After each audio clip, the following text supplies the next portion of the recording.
this weird feeling. Like, there's this optimism that I have in the playoffs this year. The Fever are going to make the finals. I think the Fever beat the Dream. The problem is that the Dream could get into that 4-5 matchup. I think the Dream are much... In the Mercury, the Fever match up well to the Mercury purely because of Steph White's ability to game plan for AT. When she wants to, she can game plan AT out of games. But, yeah, it's an interesting one. This is what Lexi Hull has said about Caitlin Clark. Hull, I've been impressed with her maturity. Finally, some movement on the Caitlin Clark situation. After days of silence from the organization, which seems to keep everything under wraps regardless of whether it involves media or supporters, there's been a development. The team appears to maintain secrecy across all aspects of their operations. Caitlin Clark has made a partial comeback to training with the Indiana Fever. However, she's nowhere near full participation yet. There are still legitimate reasons for concern since the organization continues to stay tight-lipped about details. Clark. Hull, I've been impressed with her maturity through it. It's not easy to go day to day and continue to think maybe this is my day, maybe it's not. And that seems to be one of those things where maybe some days she feels better than others. And that could be one of the awkward things for a ramp up, is that on one day she feels good, the next day she feels bad. But she continues to come in and be the person that she is. She's funny and a jokester. She brings energy and a light to situations that could really be dark. So I think more than anything, I'm just proud of her and her resiliency throughout the year. Hopefully we'll see.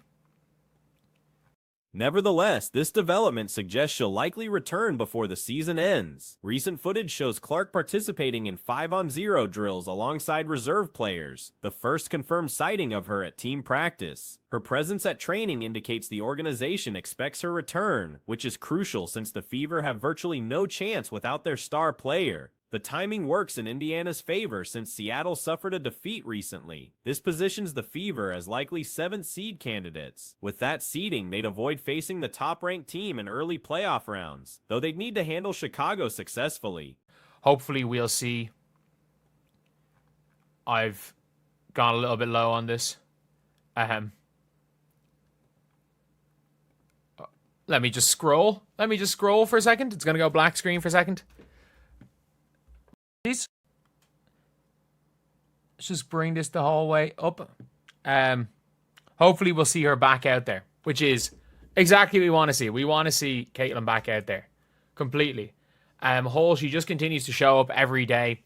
She's not in our film session. The Sky present a tougher challenge than Washington would. Watching Clark work with second-string players rather than starters raises questions about her initial role upon return. There's a real possibility she could come off the bench initially, even during playoffs. History shows this isn't unprecedented. Championship teams have successfully used star players as reserves during early playoff rounds when managing their recovery. Currently, Clark appears to be jogging and participating in non-contact drills while playing out of position. This could simply be due to roster needs during practice sessions, as the team requires enough bodies to run full training. And that's probably not something for me. I'm like, would she not just be in the film sessions anyway? Which is not in our film sessions, but she comes in as part of the team and part of the group. She's there. We know she's there. She shows up as she makes smiles and makes jokes. It'd be really easy to come in, do treatment, and not be a happy person, but she's a happy person through it all. We're really grateful for that. And there's a lot to be said for that. There is a lot to be said for that. And look, anyone who's been a part of a winning team, in anything, if you've been a part of a winning team, the concerning aspect might be her positional placement, though it's probably just practical necessity. The key question remains whether this represents her first day of 5-on-0 work, or if she's been building up to this level gradually. If this marks her initial return to this intensity, her timeline for game readiness becomes much longer. Should she have been progressing through these drills for several days already, the outlook improves significantly for playoff participation. Different scenarios lead to vastly different outcomes. Recent 5-on-0 participation suggests eventual return, though the organization's secretive approach continues to frustrate observers. In anything, if you've been a part of a winning team in any sports, you know how important it is. Like, if you look at a lot of the winningest teams, or the teams that like really win, your Jared Dudley roles are important. Your Udonis Haslem roles are important. And even when these players are injured, continuing to be a positive influence on a team, whether, like, obviously it's not on the court, whether it be cheering from the sidelines, whether it be helping the coaching staff, whether it be, if something's gone wrong, talking to somebody, whether it be Upcoming press conferences should provide more clarity since reporters will definitely inquire about her status. This development represents major progress and offers hope for seeing Clark compete again, which remains incredibly important regardless of circumstances. However, questions persist about her readiness level and timeline for full participation. There's strong indication Clark won't be available for immediate games, especially since the team just extended another player's contract for 7 days. That player would need release before Clark's activation, confirming she won't be active in the very near term. The situation creates optimism about her eventual return, though uncertainty remains about timing and readiness level. Wrong talking to somebody, whether it be, in Caitlin Clark's case, as they're saying, just joking around and being a positive influence on practice, just being there as a positive body to have around. Like, there's a lot to be said and done for that. And it's the reason why Sid Colson's stuck in the league. Like, it is genuinely the reason why Sid Colson has stuck in the league for so long. Because those type of players they're hard to find. They're hard to find in basketball because the vast majority of people of the talent level of...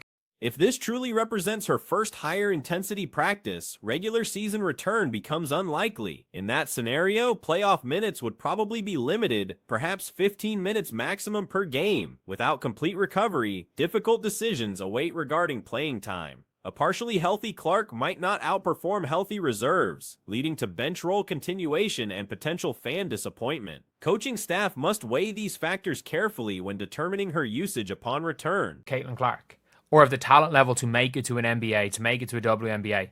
You don't get that good at a sport without having some form of an ego. You don't.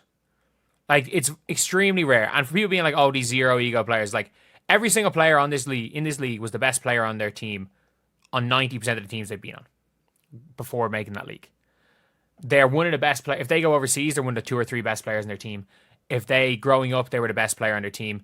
Going to college, they were probably the best. The timeline and recovery progress will ultimately determine how much Clark contributes this season, but her return to practice represents the most encouraging news in months regarding her status and the team's championship hopes. Recently, Lexi Hull provided insights into how Caitlin Clark has been managing her current injury situation and demonstrated remarkable resilience throughout this challenging period. The Indiana Fever find themselves approaching what many consider their most crucial matchup of the season, with significant playoff implications hanging in the balance. Hull expressed admiration for Clark's emotional strength during this difficult time, noting how challenging it must be to face each day uncertain about recovery progress. The day-to-day nature of the injury means Clark experiences varying levels of comfort, with some days feeling more optimistic than others about her physical condition. The best players in their team.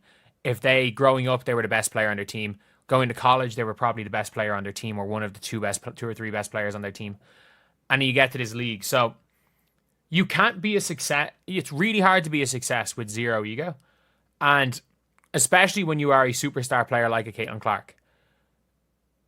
It's hard. Like, it's hard to just keep showing up and, doing your job realistically. It is hard to keep showing up and getting better. Continuing to get better, continuing to help your team. This uncertainty creates additional mental challenges during the rehabilitation process. Despite these obstacles, Clark continues to maintain her characteristic personality and brings positivity to team environments. Hull emphasized how Clark remains humorous and energetic, contributing brightness to situations that could easily become discouraging. Her ability to maintain this attitude throughout the season has earned respect from teammates who recognize the mental fortitude required. The upcoming contest holds enormous significance for Indiana's postseason positioning. Or if she's really practicing with the team. WNBA journalists are afraid to lose their team access, so no one asks real questions. WNBA is still a little leak. So basically, yeah, that is what they have said. And the response is she traveled with the team out west and has been getting work in. Still no timetable, but is all positive. Like, what? Still no timetable, but is positive. The season ends this day next week. Like, the season ends.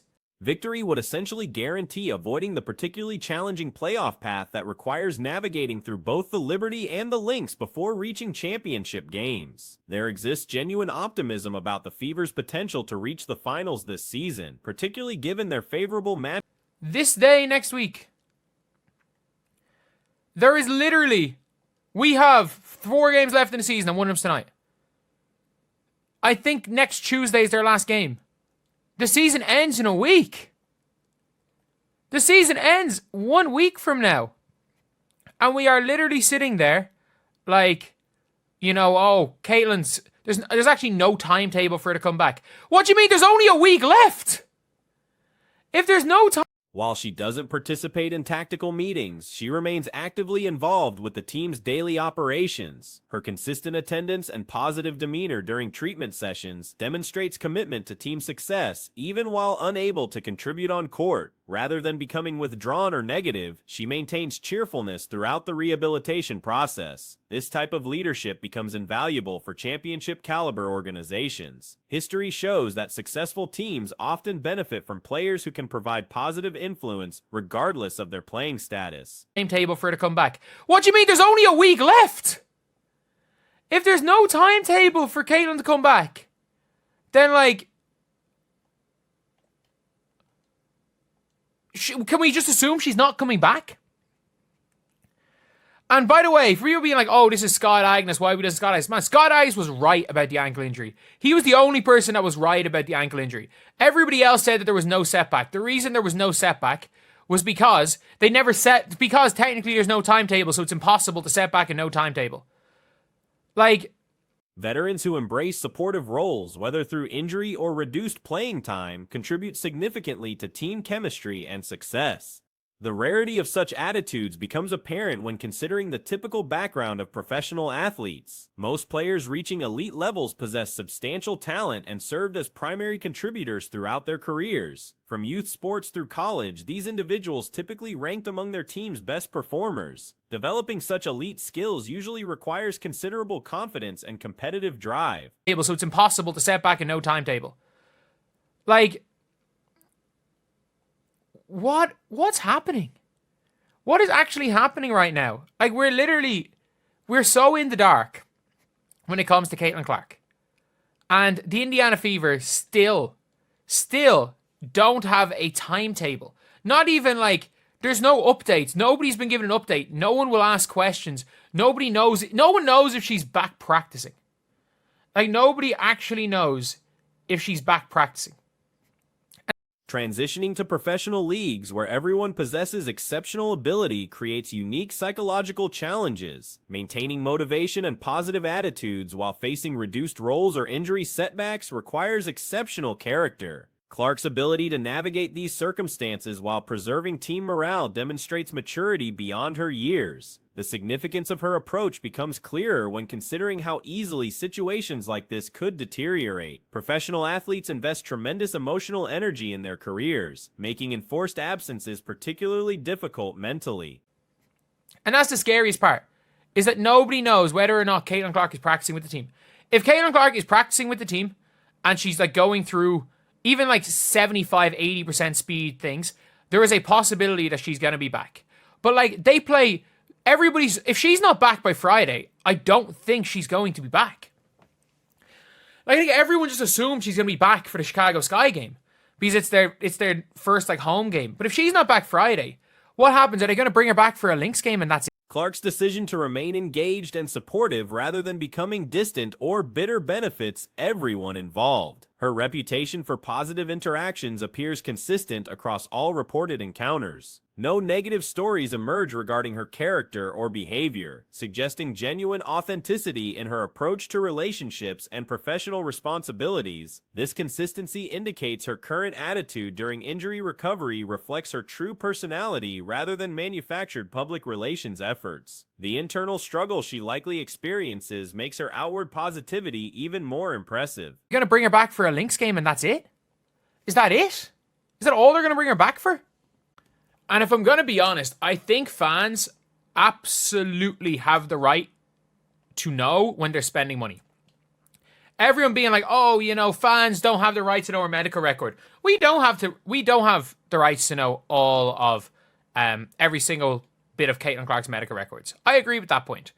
But I think that there should be some updates. There should be some updates. She's progressing.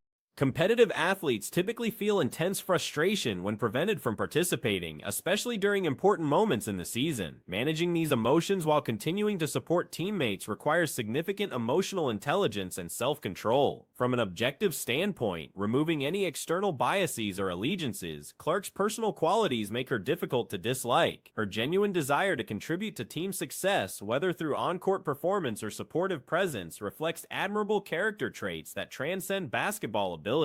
Hull's comments carry additional weight given her respected status within the league. There should be some updates. She's progressing.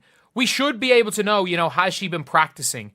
What's the story is? Because there are people that are buying tickets. There are people that are spending money. There are people that are spending hundreds of dollars. The Indiana Fever of all this now merch. Every game's a home game. There are people that are showing up to this team. People are showing up to the games with the hope that she's there. People are showing up to see her. And it's completely unfair on the paying customers if they don't know. If they don't know, it's unfair to all the fans. Look, I'm not even considering myself that. I'm on the other side of the world. I'm not someone that's going to feed. Players generally maintain positive relationships with each other, though individual personalities don't always mesh perfectly. Recent events have shown that some players maintain professional distance while still respecting each other's abilities and contributions. The situation parallels normal workplace dynamics where professional respect exists even without personal friendships. Competition naturally creates tensions, but most athletes understand the difference between competitive rivalry and personal animosity. Clark appears to navigate these relationships successfully while maintaining her authentic personality. I'm not someone that's going to Fever games. I'll go watch them play against the Tempo next year, 1,000,000%, and I'll set this as a goal. If we've hit 75,000, maybe 75 is not going to happen. If we've hit 70,000 subscribers by the start of next season, I will go sit courtside. I will go courtside to the Tempo game. It's going to cost me so much money because it's in Canada, but I will go courtside to the Tempo game. I promise you guys that, whenever it is. And I was about to say, I'll go see her in the World Cup, but the World Cup... These observations about Clark's character and approach during adversity provide valuable insights into what makes successful teams function effectively. Her ability to remain positive, engaged, and supportive while dealing with personal disappointment demonstrates leadership qualities that extend far beyond statistical production or highlight real performances. The current circumstances test her maturity and character in ways that game situations cannot. Her response reveals qualities that suggest long-term success both as an athlete and person, regardless of how this particular injury situation resolves. The respect she has earned from teammates through this challenging period may prove more valuable than any individual statistical achievement. Again, they're still being secretive about it, but at least this means we have to assume she's back this season. So Caitlin Clark running 5-0 with the backups, which is, again, something that we hadn't seen before. So Caitlin's actually at practice. So this is the first we have heard of, Caitlin actually being at practice. And because Caitlin's at practice, we know at least the goal is and the expectation is that she's going to be back. Which is a positive thing for the Indiana Fever, because the Indiana Fever don't stand a single chance if Caitlin Clark does not come back.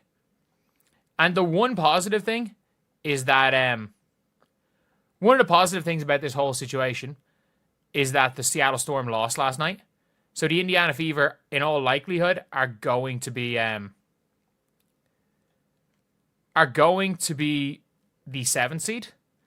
And with them being the 7th seed, I think we can make the assumption that, they're not going to face the Lynx. Because, the Lynx are guaranteed the 1st seed.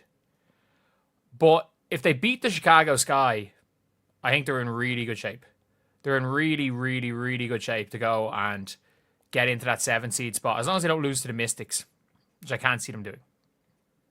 I think the Sky are a much tougher matchup than the Mystics. But yeah, it's going to be an interesting one. And also, seeing her run with the backups where she ran with the starters, I can see Caitlin Clark coming off the bench for her first couple of games. I can see her. And, it's not out around possibility that Caitlin comes off the bench for the playoffs. It is not out. That is not out around possibility. And you might be saying, oh, there's no way Caitlin's coming off the bench for the playoffs. But it's dude, you do realize the last time the Warriors won a championship, Steph Curry came off the bench. to start the playoffs. Steph Curry came off the bench for a round the last time he won a championship. Curry came off the bench for a round the last time he won a championship. So I don't think it's out of round possibility that Caitlin Clark comes off the bench for round 1 anyway. I don't think she's going to be coming off the bench, obviously, for longer. Well, not for round 1, for the games leading up to the playoffs anyway. So her running with the backup, she looks like she's moving okay. She's jogging. She's doing 5-on-0 stuff. She's playing the 2, which is, again, I also mean this when I say this. The Indiana Fever don't really have a backup wing. So it could just be that she's with the backups because they need 10 players to run practice. She could just be jogging around playing the 2. It's a little bit, for me, it's probably more concerning that she's playing out of her position. But I think she's realistically there just to help them run practice. Like, Dante's playing the 3 in that lineup. So, yeah, it could be an interesting one. It could be an interesting one. But she's playing 5-on-0. She's playing 5-on-0. Like, I can't see her not playing. Like, I absolutely cannot see Caitlin Clark not playing after this. Because it wouldn't make sense. It would not make sense for the Indiana Fever to be trying to ramp up Caitlin Clark to, like, this. And, like, again, it's not 5-on-5. But, like, 5-on-0 is... Well, I was about to say it's close thing to 5-on-5. It's really not. But it's probably 60% speed. And the question really is like, has she been doing this for a while? Is this the fastest she's gone to? Is this the first day of 5-on-0? Because if this is the first day of 5-on-0, then it's tricky. If this is her first day of 5-on-0, she might be ramped up. She might eventually be ramped up for the playoffs and all. But, like, she's not